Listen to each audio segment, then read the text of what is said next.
Here we go. Working, I guess. I always have to check and ask if this is working. It's technology, after all. A lot can go wrong.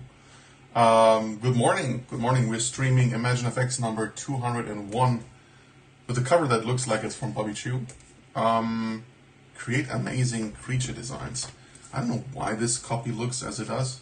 Can switch to the other view. So this one, pardon the light from the right, the sun, at this time the sun usually hits. It has like these weird smudges. It's so fucking weird. I don't know. Yeah, I don't think I want to wait. I'm just going to start flipping right away.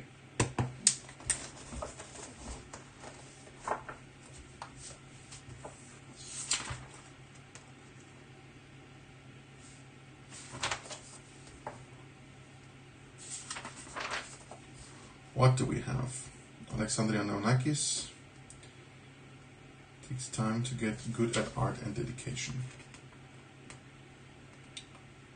Is if anything with audio or whatever is going wrong, then just let me know. And it's kind of warm. I don't need that. Let me know, and we can. I can adjust. What do we have here? How to deal with rejection. Yep. You need to apply first to be rejected, mind you. FX Posé, Amelia Royce, Leonards, Andrea Famastran, Sketchbook. Okay. Books. Okay. Alright. Let's do this. Rebel. What is Rebel? I've seen this ad somewhere before. Rebel. Software, I guess, right? Embrace the future of digital art with award-winning paint software. Experience, yeah, okay. Andy Walsh. Sweet.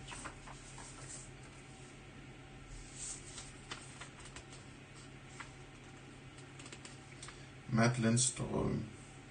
I don't know. Jim Zakaria. Margarita Burkova.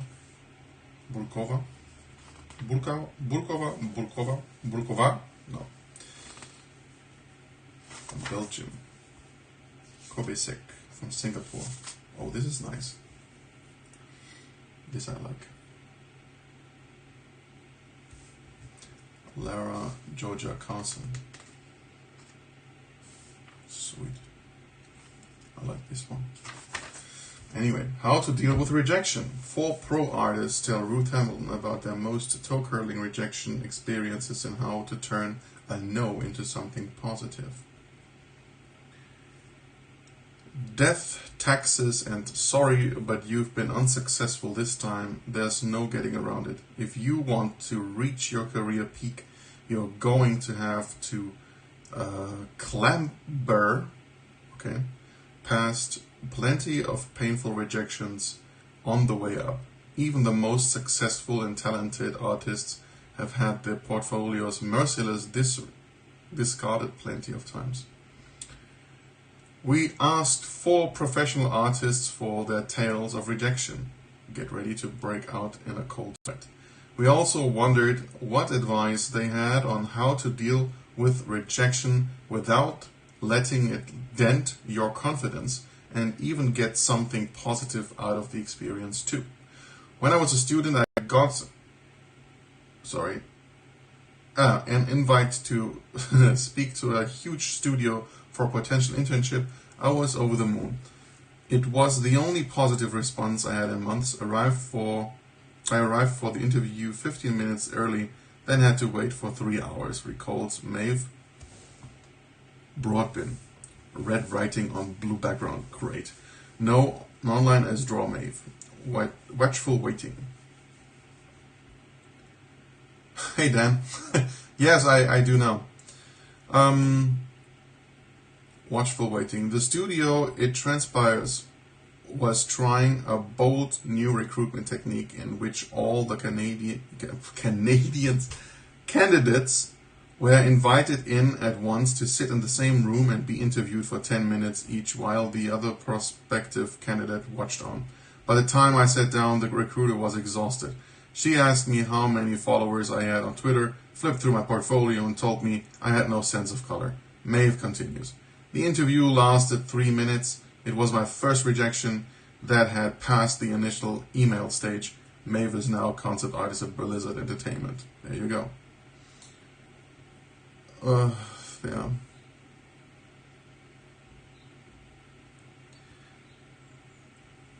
Then there's Dia Jamadron, I don't know, whose graduation industry night, in which students showcase their work for recruiters, was a tough introduction to the fickle nature of professional life. I networked to a handful of industry people, thinking that was good enough to land a job. Fast forward to a month and nothing really happened. I had interviews.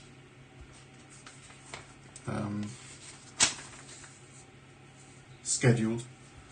Most of them showed enthusiasm, and at one point the studio lined me up for 3 different shows, but in the end all of them said it wasn't going to work out. Dia subsequently went on to work for Netflix and Disney.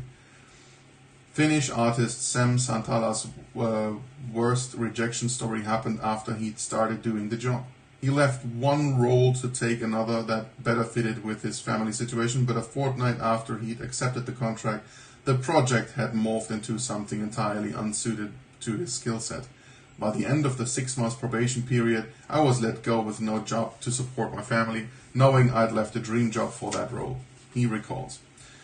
Painful, yes, but it led to Sam launching creature art outsourcing studio Songhorn and becoming his own boss. That's the best part, right? The best part is when people are like, all right, I'm just going to do it myself. Love it. A graceful exit. So now you've been reassured that rejection is something that happens to everyone. It's time for some... I gotta close the window. This is annoying.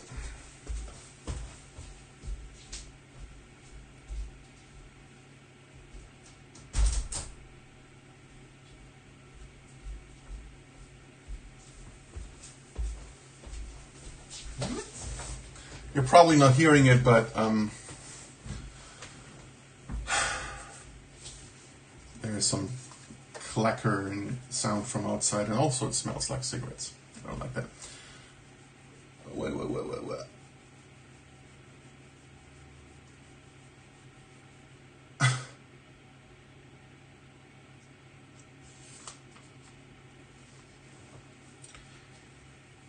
Okay, so now you've been reassured that rejection is something that happens to everyone. It's time for some practical tips on how to deal with the experience. Let's say you receive that bad news email or phone call.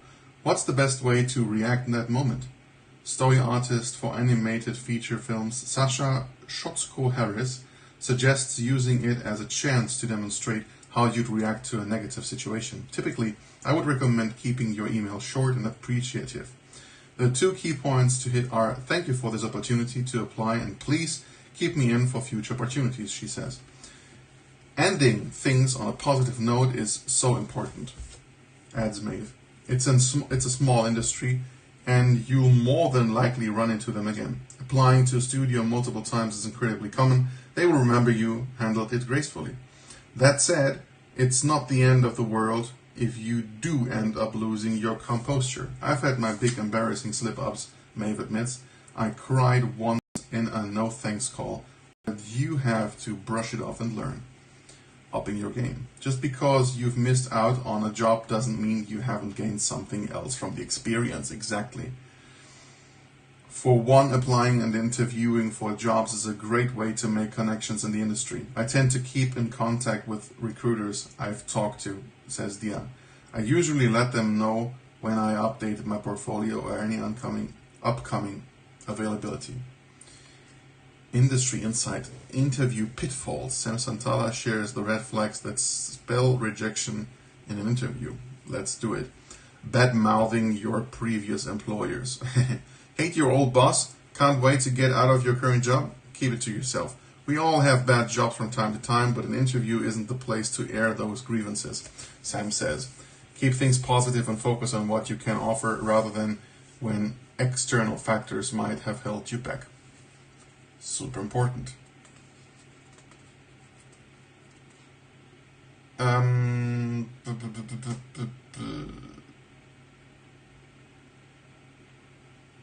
I didn't know you went into UX then. Cool. That's amazing. Congrats. Number 2, not knowing what the company makes. We want to hire someone who's passionate about what we make, explained Sam. We don't want to be your life, but at least have an interest in what we'd be hiring you for. Do your research before you turn up for an interview. Read up on the company, the work it does, and its ethos. If anything, it's a way to check that you're going to be happy in the role.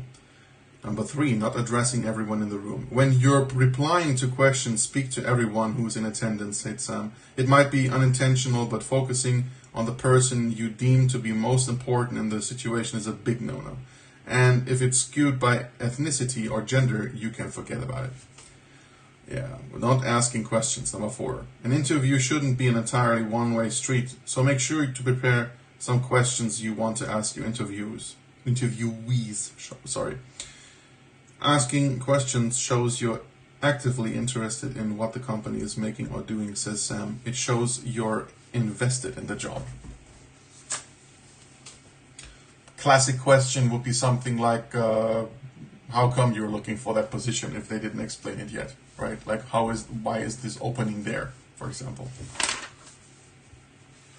All right, you'll also be learning plenty of skills from the process itself, grueling though it may be. Along the way, you're making connections, getting experience, speaking with recruiters, and often practicing your skills in the form of tests or working on your portfolio, says Sasha.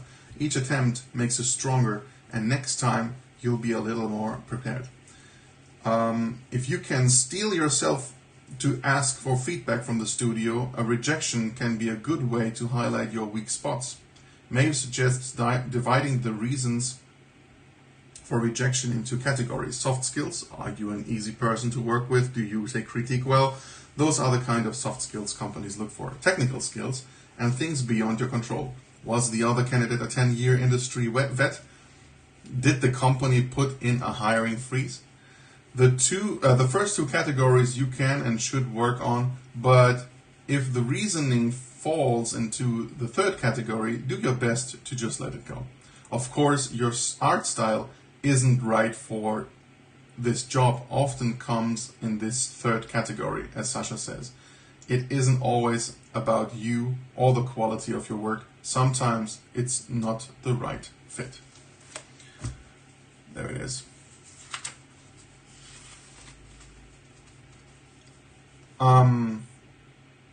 There's one thing that Michael Keaton said, which is super interesting. He said whenever he auditioned, he treated it like that was the job. He says that I already have the job. You know, like, you just free up your mind. Just feel like the interview is the gig that you're going for, and you've essentially you don't have to wait for the gig for that specific gig, for the interview to be positive, because you're just doing your job. Like some martial artists are approaching an actual match like training, just to free up their mind and not think too much about this being an important moment, right? It's very Bushido, actually. It's not you, it's them. Even if you know you've got talent and you know it happens to everyone, dealing with multiple rejections is tough. What words of wisdom do the professionals have for someone whose confidence has taken a hit? The thing that has helped me the most is adding the word yet to the end of critiques, says Sasha. So if someone says to you, you can't draw backgrounds, you turn it into, I can't draw backgrounds yet. This is the worst day of my life. Maybe it's true that your skills are weak in that area currently, but it's important to not view these critiques as permanent qualities about you. She elaborates. Of course, part 2 of the mindset is to then get out in the work to improve on that skill you're lacking in. Maeve also warns against hanging all your hopes and dreams in one specific studio. It's great to have goals and tailor your portfolio to a job, but don't let a rejection from Dream Studio X keep you from creating, she says. Sam echoes her sentiments. My time is better spent doing the kind of work I want to do and which showcases my talent, rather than trying to fit in an existing mold. And finally, trust in the journey. It's all part of the process, says Sasha. It's like the rule of doing 10,000 bad drawings, so you can get to the one good one, and rejections and critiques are just the necessary step along the way to getting that first job. Yeah, that's all very solid awards. I'm reading awards. Very solid advice. Really good. Really good. Anyway, Concept Art Awards now open for entries. Yeah, awards. Okay.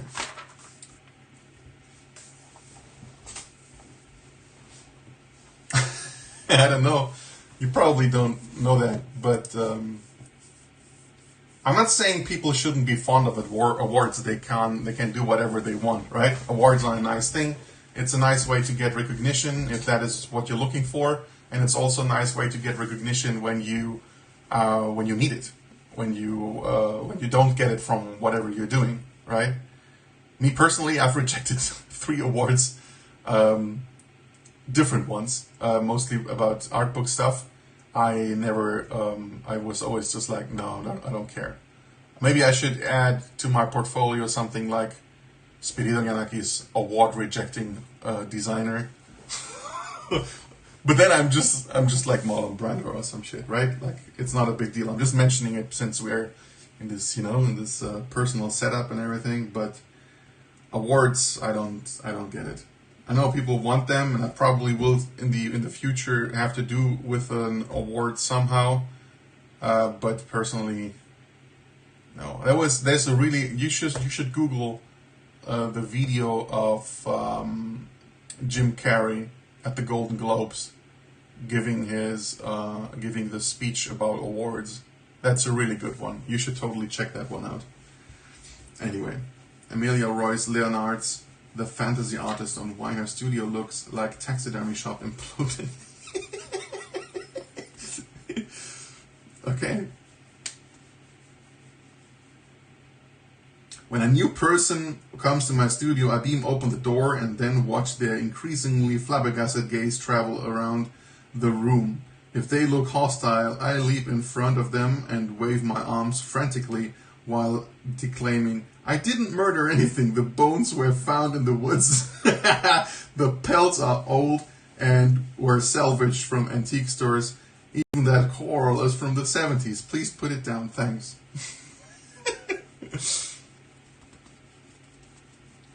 Yeah, I don't know. By the way, I can give you some advice regarding book portfolio, right? Like, just let me know.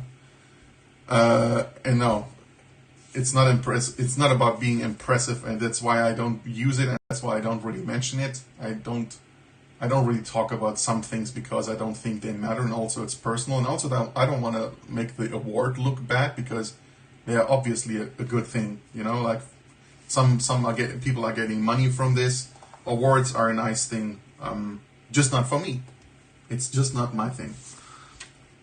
I beam open the door and then watch them. Yeah. That's really cool stuff, though. It's good to have things around that inspire you, that just tickle your brain a little bit. You could put that in your resume about me section spirit. I'm known for rejecting 3 press because I like to flex that. Yeah, I really should do that. I actually think it was 4 awards. I gotta think about it. It was the other one was some bullshit award. It was just, I think they just wanted to, I don't know, have me share their stuff on social media or something. While I don't even have that many followers. Artist portfolio, Alexandria Neonakis. The Canadian AAA games concept artist tells Gary Evans about the importance of storytelling and how details can make the difference. Ideation and storytelling are the harder to teach skills and the most sought after in AAA game studios. Yeah. Yeah. Gave me a good foundation to kickstart my career as a UI designer. Of course, any kind of design job ends up you thinking different. Hold on, I have to change something here. That's way better. Hey Yuri. At some point I stopped looking to others for answers and trusted more in my own sensibilities. Oh yeah, the stuff for The Last of Us. Yeah, I remember these posts. People are going to take advice however they want to, based on where they are and their past experience.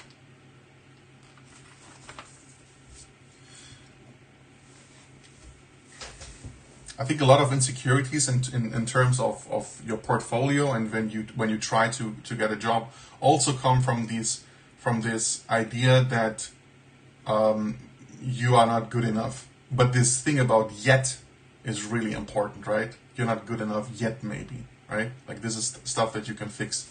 When I quit art when in 2016, 15, something like that. Before I went into art books, I was just like,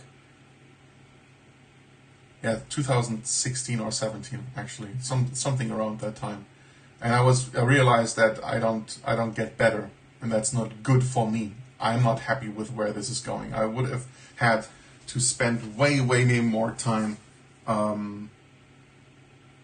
into my art to become better. So what I did was I quit. That's obviously not for everybody, but it's important to assess if you're actually making the progress that makes you happy. That's the important thing. It's not about really. It shouldn't be too much about what other people think and if they think you're good or whatever. It should be more about, are you satisfied with what you're doing and do you think you could do better? You know, it's fair. You should be fair to yourself about that. And sometimes quitting this, like most times quitting it, if it frustrates you, is a good thing. For me, it was a great decision to quit art, to not keep doing it anymore. Quitting art was one of the best decisions I've made in my life. It just wasn't for me. Because then it meant that I wasn't pursuing it as a career anymore. But I'm still sketching and doing stuff for myself. Nobody gets to see it. I made it a rule to not post that. It's not anywhere. Nobody sees my art. Right? It's mine. Mine alone. By the way, this is Andrea Femmerstrand. Really lovely. I always admire when people are able to just be like so loosely, and it just shows the level of control that the person has. Really, really cool.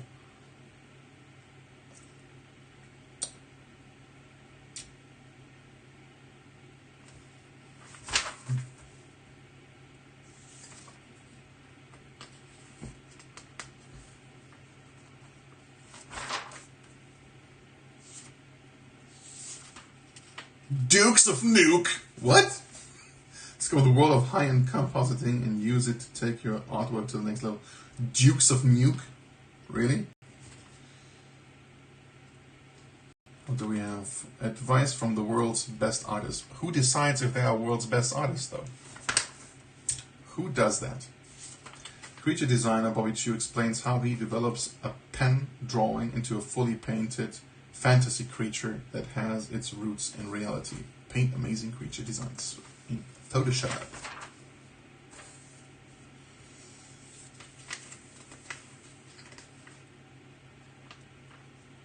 Yeah,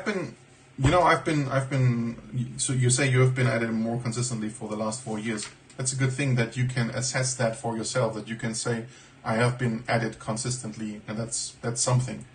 The question is that you have to ask yourself, did you come far enough in these 4 years as you want? Like, are you happy with the result?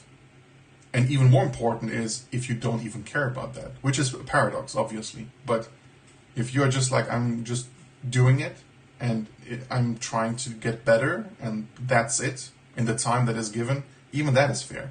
For me, it was just a personal choice where I was just like, I'm not getting far enough in the time that I have. And if I'm spending more time making books instead of drawing, then I'm not gonna be where I want to, and this is gonna frustrate me even more. You know, there's this meme of this two dwarfs digging, and they're digging like a tunnel, and at the end there's a fucking Balrog, and the other guy is about to open the cave, and the first dwarf is essentially turning around and walking away. And the meme says sometimes it's good to give up. That's exactly what it is. You can give up if the result of keep going is just gonna be worse for you, And that decision can hurt. But I hardly talked to any artist who went on and quit that wasn't happy about the decision. I haven't talked to anyone who said, I regret quitting art. Really not. Nobody said that ever.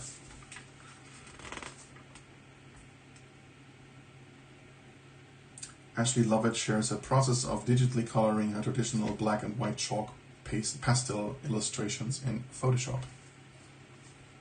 That looks lovely. I'll quickly check something.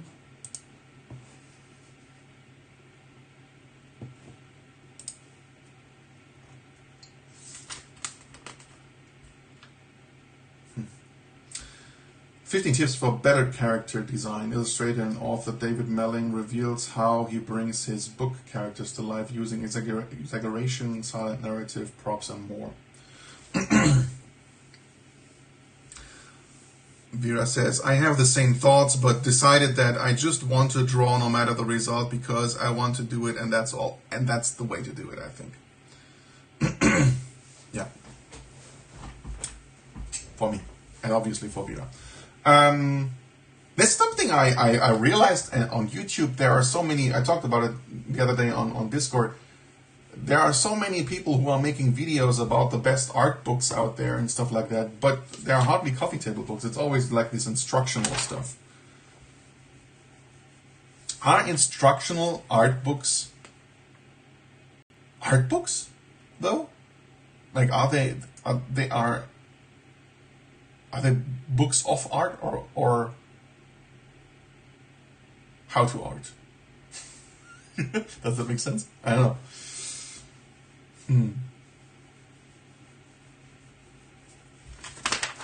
What do we have here? Oh, yeah. I don't know. It's a question that occupies my head often. Like, in any other sector, is the educational material the same as the actual, like for example, is a book about how to write a novel a novel? I think that's the main thought that I have. Yeah, I don't know. Paint a colorful fantasy portrait. Grace Zhu, right? Full-time artist and instructor at Sin Studio Concept Art School paints a regal portrait scene full of light colors and flowers. Really well done. I love the colors.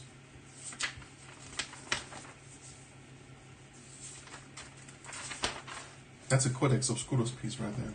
The other one. Blender, modeler, bike design, Blender. Rashid Tagerov draws on his vehicle design experience to turn a 2D sketch of a motorcycle into a 3D concept model.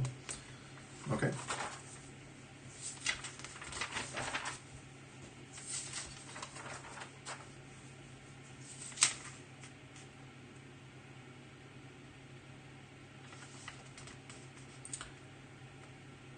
I think it depends on the size, you say? Phaedrus? You mean the book size has to do with if it's an art book or not? Because I know instructional art books that are pretty big in format and also page count. Artist 24 Pro, Mega PC, heavy hitter. Nobody cares. Woo! The Art of Raya and the Last Dragon. Choose company, Disney. Oh, okay, this is books, right? Inspirational books. Art of Raya and the Last Dragon, okay. The filmmakers were being trusted to respect the real-life cultures and landscapes. Flash Gordon, the official story of the film. And Elisa, the art of Elisa Ivanova. Rating 4 stars. 4 stars for all of these. It didn't actually make it to 5 stars. I'm gonna keep saying that it's like, how is this serious? You know, it's rating art books. What the fuck, guys? You know, we have certain categories, and then it's like, meh. Just tell people to get a book if you like it and think it's worth it, and that's it. Why does it need a rating? Are people taking notes about that shit? I don't get it. FX showcasing the finest traditional artists. Joanna Barnum. Or Joanna Barnum. Or Juana Barnum. Yuriko Shiro. Or Yuriko, right? It's Yuriko, I think. 15 tips for dynamic inking. Award-winning fantasy artist Jeff Miracola shows how to take your ink drawings to an impressive and exciting new level. Yo, yo, yo, Jeff. Good stuff.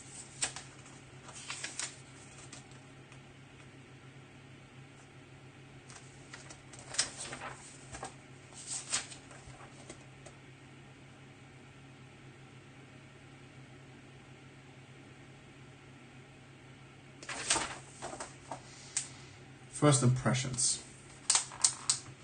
Knack. Oh, the novel thing. No, I mean if it's a book that is explaining to you how to write a novel, then this book is an instructional book, but it's not a novel. So is an art book that is about making art an art book? Or is it a how-to art book? You know? That's the question. First impressions. The US artists are noticing the beautiful and the bizarre in life. Where did you grow up and how has this influenced your art? I was born in eastern Washington state and spent the first part of my childhood in the Pacific Northwest. After that, my family moved around quite a bit while I was growing up. We lived in Washington, Oregon, Utah, Nebraska, and Wyoming. I was homeschooled until my last year in high school, and I had the freedom to draw and paint when I pleased. We often lived in rural areas, and I loved to roam around bird watching and exploring the countryside, and those wide open spaces carved a deep groove in my imagination. Okay. What outside of art has most influenced your work? Artwork. Definitely an interest in natural history. When I was a kid, I used to collect dead birds to preserve, and while I don't do that so much these days, it's often the specific details of a plant or animal or some strange geological formation that will get stuck in my mind. Then I feel compelled to paint it. Like singing a tune to get it out of your head. That usually makes it only worse for me. I don't know, how about you? What was your first paid commission, and does it stand as a representation of your talent? When I was about 10, a co-worker of my dad commissioned me to paint a portrait of his llamas. As a kid, it was incredibly encouraging to have someone take an interest in my art and pay for it. My painting had 2 llamas, one facing forward and one facing the other side, and it definitely resembled a llama mugshot. What's the last piece you finished, and how do the 2 pieces differ? I'm just finishing up a small painting of a jackalope in a desert fantasy type landscape that will be in a group show at Beinart Gallery in Melbourne, Australia. I'm still painting animals. What character or scene that you've painted do you most identify with? I painted a small portrait of Alice Liddell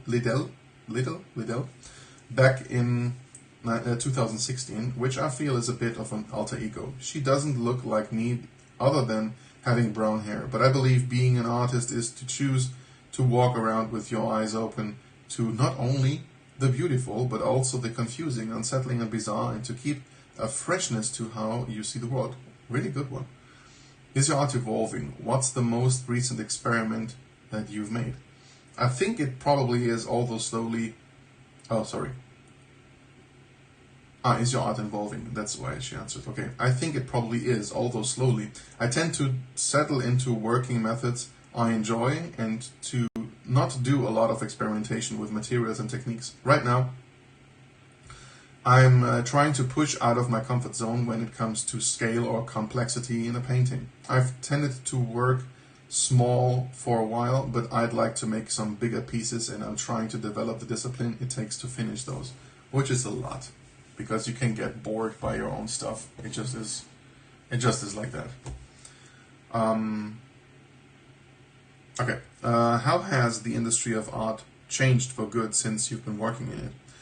It's changed so much since I graduated from college in 2005. Social media has enabled artists to build a following and share their work directly with fans, but it can also be a double-edged sword and negative affect artistic growth because of the instant feedback loop you can get stuck in. Yeah. What does the future hold for you? More painting. I'll have a 2-person show in September at Nucleus Portland and participating in group shows throughout this year. And we're ending with a male butt again. That's ImagineFX 201.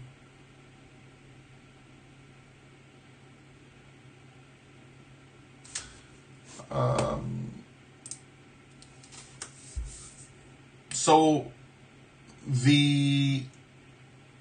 I'm thinking about which book review to do next, and I have one here that might be actually the one I'm making, and it's the 2016 collection of Kim Jong-gi.